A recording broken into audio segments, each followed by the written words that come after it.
Today we will discuss the topic retrosynthetic analysis, या इसको हम दूसरा लफ्ज़ इसके लिए जो हम इस्तेमाल करते हैं वो कहलाता है सिंथेसिस बैकवर्ड। अब ये दो वर्ड्स हैं, इनके इंट्रोडक्शन से पहले मैं थोड़ा सा आपको एक्सप्लेन करूँगी कि अगर हम जनरली देखें तो केमिस्ट्री में हम क्या करते हैं, रिएक्शंस को स्टडी करते थे। किस तरह से रिएक्शन को स्टडी करते थे कि अगर सपोज़ हमारे पास एक्स रिएक्टेंट है, ठीक है, तो वो वाई प्रोडक्ट दे रहे होंगे। सिंपल हम ये देखते थे, ठीक है। नंबर सेकंड पे हम ये देखते थे कि अगर हम एक्स की एडिशन करें तो कौन सी प्रोडक्ट जो है वो वाई बनेगी, ठीक है। फिर उसके बाद हमने नेक्स्ट देखा कि अगर एक्स और वाई रिएक्ट करें, ठीक है, और तो हमारे पास जो प्रोडक्ट जी बनेगी उसकी नेचर क्या होगी, टाइप क्या होगी, रिएक्शन क्या होगा, ठीक है। ये हम स्टडी करते थे। अब रीट्रो के अंदर क्या होता है, हम रिएक्टेंट से स्टार्ट नहीं करते, बल्कि हम क्या करते हैं, प्रोडक्ट से स्टार्ट करते हैं। प्रोडक्ट से कैसे स्टार्ट करते हैं हम, सपोज़ हमारे पास अगर हमारे पास एक जी प्रोडक्ट है तो हम ये देखेंगे कि ये कौन से एक्स और वाई या कौन से रिएक्टेंट से बनी है। तो हम प्रोडक्ट को एनालाइज करते हैं और उसके हम रिएक्टेंट्स को फाइंड आउट करते हैं।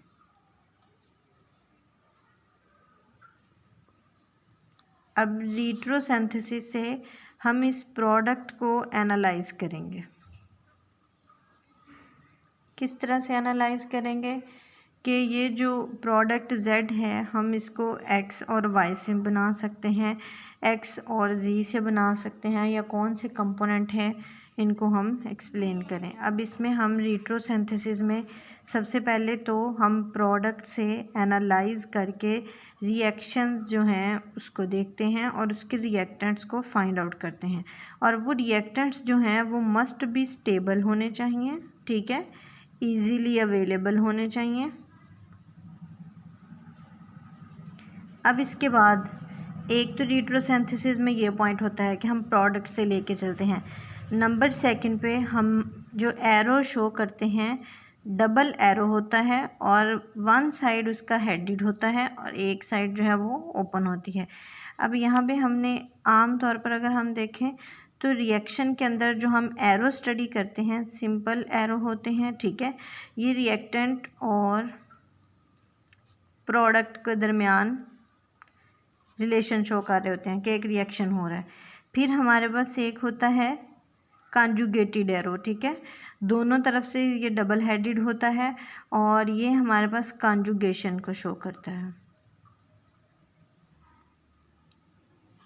या आपने देखा होगा कि जो हम बेंजीन के हाइब्रिड स्ट्रक्चर बनाते हैं तो उनके दरमियान में हम क्या यूज़ करते हैं, कॉन्जुगेटेड। या आपने देखा होगा कि जो बेंजीन है उसके हाइब्रिड स्ट्रक्चर्स के दरमियान में हम ये कॉन्जुगेशन शो कर रहे होते हैं, ठीक है। अब इसी तरह से हमारे पास नंबर थर्ड पे जो एरो होता है वो एरो हमारे पास आ जाते हैं रिवर्सिबिलिटी को शो करते हैं। ये एरो किस चीज़ को शो करते हैं, रिवर्सिबिलिटी को, कि एक रिएक्शन जो है वो रिवर्सिबल है या उसके अंदर इक्विलिब्रियम डेवलप होगा, ठीक है। अब नंबर फोर्थ पे जो हम एरो पढ़ते हैं ये होते हैं डबल एरो होता है, ठीक है, और सिंगल साइडेड हेडेड होता है और इसको हम बोलते हैं रिट्रोसिंथेटिक एरो। अब हम एक रिट्रोसिंथेटिक एनालिसिस की एग्जांपल स्टडी करते हैं कि रिट्रोसिंथेटिक एनालिसिस किस तरह से किया जाता है। एग्जांपल के तौर पर हमारे पास एक रिएक्टेंट है। अब हमने जो एग्जांपल स्टडी करनी है इसमें हमारे पास एक प्रोडक्ट गिवन है और वो क्या प्रोडक्ट है, ये इस तरह से फिनाइल ऑक्सीजन, ये कीटोनिक ग्रुप लगा हुआ है, ये अगेन फिनाइल, और इस प्रोडक्ट को हम बोलते हैं एस्टर। ठीक है, अब ये एक एस्टर ग्रुप वाली प्रोडक्ट है। हम ये देखना चाह रहे हैं कि ये प्रोडक्ट जो है वो किस तरह के रिएक्टेंट से आपस में मिलकर बनी है। अब हम इसका सबसे पहले ये एक टोटली मेंटल गेम होती है कि आपने इसके रिएक्टेंट्स को ढूंढना है। अब यहाँ पर हम देखेंगे कि इसका बॉन्ड डिस्कनेक्ट करके देखते हैं कि कौन से स्टेबल इसके रिएक्टेंट बन सकते हैं। अब हम यहाँ से बॉन्ड जो है फिनाइल कार्बन का नहीं ब्रेक कर सकते। हाँ, अलबत्ता इसका ऑक्सीजन और इस कार्बन का बॉन्ड जो है ये ब्रेक करना आसान होगा। अब हम क्या करते हैं, इस फिनाइल का जब हम बॉन्ड ब्रेक करेंगे इस ऑक्सीजन को स्टेबलाइज करना होगा। उसके लिए हम H इस्तेमाल करेंगे। ये ग्रुप जो है फिनोल बन जाती है। ये क्या बन जाएगी, एक आपके पास फिनोल। सेम इसी तरह से अब आपके पास अगेन ये ग्रुप जो है इसको भी स्टेबल करना है। अब इसके लिए हमारे पास कोई भी लिविंग ग्रुप हमें चाहिए और सिंपली हम क्लोराइड यूज़ करते हैं। ठीक है, और इस तरह से ये एक अल्कोहल है और दूसरा इसके साथ ये असाइल क्लोराइड बन जाता है।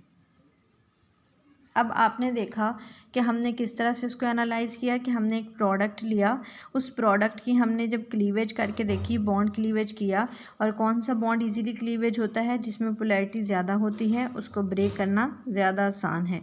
और इसका ये इस तरह से एरो लगाया जाता है जो हम रिट्रोसिंथेटिक एनालिसिस का क्लीवेज करते हैं। अब जब हमने क्लीव किया तो फिनोल बना और साथ में साइल क्लोराइड। सिंपली अगर हम देखें तो ये रिएजेंट स्टेबल भी हैं। ठीक है, इसके अलावा ये इजीली अवेलेबल भी हैं, और अगेन जब इनको कंडीशंस प्रोवाइड की जाएं तो ये उन्हीं प्रोडक्ट के अंदर दोबारा से कन्वर्ट हो जाएंगे। सिंपली यहाँ से हाइड्रोजन और यहाँ से क्लोरीन जो है वो रिमूव हो जाएगा और ये अगेन क्या बना देगा, एक एस्टर बना देगा। नंबर फर्स्ट पे ये एग्ज़ाम्पल थी। अब नंबर सेकंड पे हमारे पास एक और एग्ज़ाम्पल है जिसको हम देखते हैं। वो एग्ज़ाम्पल है एमएल फ्लोराइड के। ये एमएल फ्लोराइड जो है ये हमारे पास एक एंटी एरिथमिक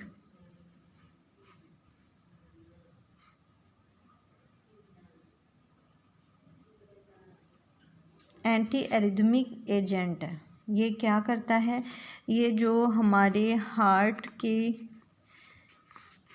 मूवमेंट होती है या हार्ट की जो बीट होती है, ठीक है, उसको बहुत ज़्यादा अगर ये फास्ट हो रही हो, ठीक है, हार्ट बीट अगर फास्ट है या बहुत स्लो है तो उसको ये क्या करता है, कंट्रोल करेगा। और इसको कंट्रोल किस तरह से करता है ये हमारे पास फर्दर आगे ये उसका केमिस्ट्री का नहीं है टॉपिक, ठीक है, लेकिन हमें जहाँ पे जो डिस्कस करना है वो एमएल फ्लोराइड है।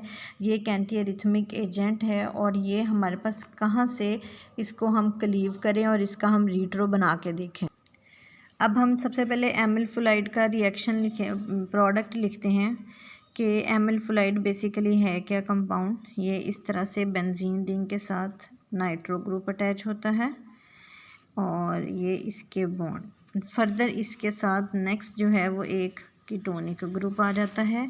यहाँ पे इसके साथ एक अमाइड का NH अमाइन जुड़ा हुआ है और फिर फर्दर ये एक बेंजीन रिंग जो है इसके साथ अटैच होता है और यहाँ पे एक मिथाइल ग्रुप है, एक यहाँ पे मिथाइल ग्रुप है और ये हमारे पास एक एमएल फ्लोराइड प्रोडक्ट है। अब हम इसका रिट्रो करके देखना चाहते हैं। अब रिट्रो अगर करना चाहेंगे तो हम इसकी ब्रेक डाउन करेंगे यहाँ से, जहाँ से ये एक स्टेबल प्रोडक्ट दे ले कि इसके जो रिएक्टेंट बने वो स्टेबल हो। अब हमारे पास जो रिएक्टेंट क्यों हमने यहाँ से ब्रेक किया, क्योंकि NH जो है ये एक अमाइन है, ठीक है, और ये NH2 की फॉर्म में स्टेबल हो जाएगा। अब हम क्या करेंगे, ये इसका रिट्रो लिख के देखते हैं NO2 और ये इसके साथ उसी तरह से डबल बॉन्ड ऑक्सीजन और ये साथ में क्या लग जाएगा, क्लोराइड। ठीक हो गया। और ये हमारे पास एक लिविंग ग्रुप, यूजुअली क्लोराइड भी इस्तेमाल कर सकते हैं, इसके अलावा कोई भी एक्स जो है हेलोजन इस्तेमाल किया जा सकता है, बट हम क्लोराइड ज़्यादा इस्तेमाल करते हैं। सेम इसी तरह से हमारे पास यहाँ पर जो दूसरा रिएक्टेंट है उसमें NH2 और ये उसी तरह से मिथाइल ग्रुप 2 लगे हुए हैं। अब हम देखें तो ये पैरा नाइट्रो बेंजोइल क्लोराइड बन जाएगा, para nitro benzoyl chloride. Para nitro क्यों बोल रहे हैं कि ये हमारे पास पैरा ग्रुप पे नाइट्रो लगा हुआ है, ठीक है। इसी तरह से हमारे पास ये दूसरा जो ग्रुप बन जाएगा इसको हम बोलेंगे 2,6 डाईमिथाइल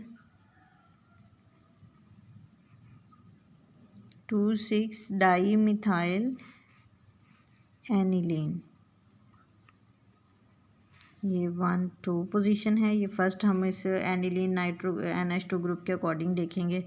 3 4 5 और 6 ये जो है मिथाइल ग्रुप को शो कर रहे हैं।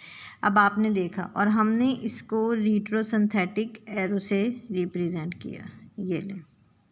और हमारे पास यहाँ पर हमने इसकी क्या की है, डिस्कनेक्शन की है। यहाँ से हमने डिस्कनेक्शन। और ये हमारे पास ओवरऑल अब आपने देखा कि रिट्रोसिंथेटिक एनालिसिस हुआ कि हमारे पास एक एमल्फोलाइड एंटी रिदमिक एजेंट है और इसको हम क्लीव करके हम ये देखना चाहते हैं कि इसके पॉसिबल रिएक्टेंट कौन से थे, रीएजेंट कौन से थे। अब हमने इसकी बॉन्ड ब्रेकेज कहाँ से करेंगे, इसका डिस्कनेक्शन हम वहाँ से करेंगे जहाँ से एक तो करना आसान हो, बहुत ज़्यादा इजीली इसको क्लीव कर सकें और दूसरा स्टेबल रीएजेंट बन सकें। तो लिहाजा हमने ये NH जो ग्रुप है इसको हमने अलहदा किया और ये हमारे पास पैरा नाइट्रो बेंजोइल क्लोराइड बन गया और दूसरा क्या बन गया, 2,6 डाईमिथाइल एनिलीन। और हमने इसको बेसिकली देखने के लिए ये पूरे का पूरा प्रोसेस किया और हम इस सारे के सारे एनालिसिस को क्या बोलेंगे, रिट्रोसिंथेटिक एनालिसिस। और इसको हम बेसिकली डिस्कनेक्शन भी बोलते हैं क्योंकि हम इसके अंदर सिंपल मेंटली ये देख रहे होते हैं कि कौन से बॉन्ड को ब्रेक करें तो कौन से इसके रिएक्टेंट्स हैं या रिएजेंट जो हैं वो स्टेबल होंगे और बनेंगे।